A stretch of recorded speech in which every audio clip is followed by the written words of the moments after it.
জানেন যে চাকরিতে আবেদনের বয়স বৃদ্ধির জন্য আমরা দীর্ঘদিন যাবৎ আন্দোলন করে আসছি। এরই আমরা সেই দাবিটা ছিল চাকরিতে আবেদনের বয়স 35 করা। তাই এই আন্দোলনটা দীর্ঘদিন চলার পরিপ্রেক্ষিতে যখন ফ্যাসিস্ট সরকার পতন হয়েছিল আমরা কিন্তু সরাসরি ছিলাম। ফ্যাসিস্টের পতনের কারণ হলো শেখ হাসিনা আমাদের 35-এর বিরোধিতা ছিল। তাছাড়া অনেকেই আমরা যেটা জানতে পেরেছি ওই সময় অনেকে আমাদের সাথে সহমত হওয়ার পরেও আমাদের দাবিটি মেনে নেয় নাই, যার ওই পরিপ্রেক্ষিতে আমরা ভেবেছিলাম যে ফ্যাসিস্ট সরকার পতন হলে হয়তো আমরা এই সুযোগটি পাবো।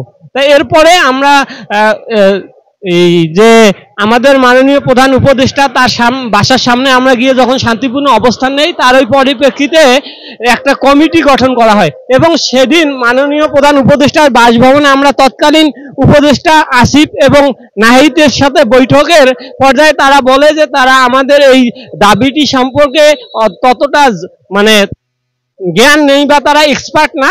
তখন তারা বলে যে আমরা একটা এক্সপার্ট কমিটি গঠন করে দিব এবং তারা আপনাদের এই দাবিটি যথাযথ সমাধান দিবে। তো তাদের কথা অনুযায়ী একটি জনপ্রশাসন সংস্কার কমিশন গঠন হয় মুহিত স্যারের নেতৃত্বে, যিনি একজন বিজ্ঞ মানুষ। তিনি জনপ্রশাসন সংস্কার কমিশনের চেয়ারম্যানও বটে। তার নেতৃত্বে যে কমিটি গঠন হয় সেই কমিটি বাংলাদেশের প্রেক্ষাপট, বিশ্বের প্রেক্ষাপট, আমাদের পার্শ্ববর্তী দেশের প্রেক্ষাপট আলোচনা করে তারা সুপারিশ করে চাকরিতে আবেদনের বয়স 35 ছেলেদের ক্ষেত্রে এবং মেয়েদের ক্ষেত্রে 37।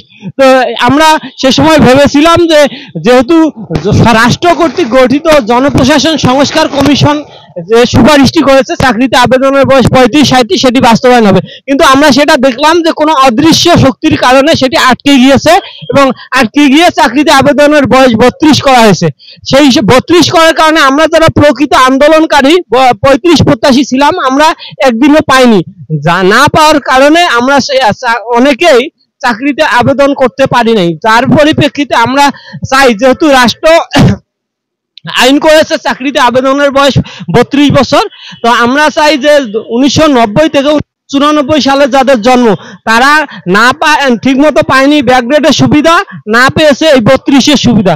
তো আমরা মনে করি রাষ্ট্র মানবিক দিক বিবেচনা করে হলেও চাকরিতে আবেদনের বয়সের ক্ষেত্রে এই যে যাদের বয়স 1990 থেকে 1994 এদেরকে চাকরিতে আবেদনের সুযোগ দিবে, এটি আমাদের প্রত্যাশা।